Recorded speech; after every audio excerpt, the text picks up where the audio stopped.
Alright, our tribe is for sure. We are in for another week of tribe prep. So we're going to get it going. We're doing some body weight stuff at the beginning of the week. So we're going to do some body weight lunges. Take that normal step forward, balance between both feet, taking all that weight, kind of distributing between that front heel and the back toe, keeping that chest tall, touching the back knee, driving up, and then alternating legs. If you'd like, and you have room, you can do a walking lunge.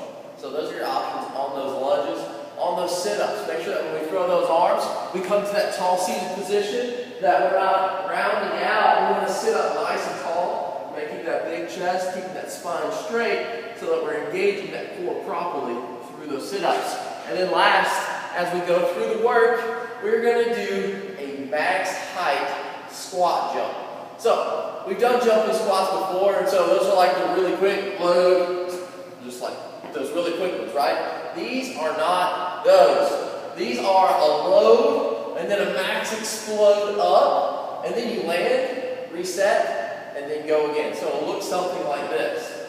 You're going to get those feet shoulder width, go down in your air squat, and then you can even load up those arms down, and they just explode up, max height. And if you're jumping super high, you too might get outside of the screen. So once you land, remember, we don't want to land stiff legs. It's going to hurt those knees.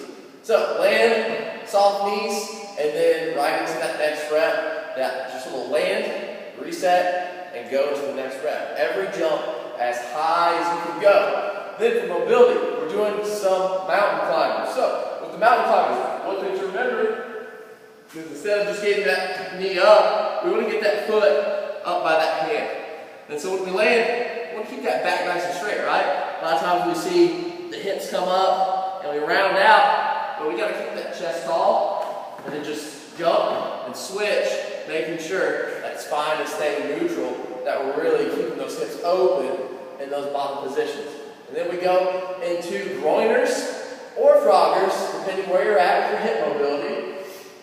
And so that looks like this. A groiner is where we're gonna jump and try to get those feet as close to those hands as we can, and keeping those hands on the ground. Or a frogger, we can jump and make that transition to the bottom of a squat, kind of like this.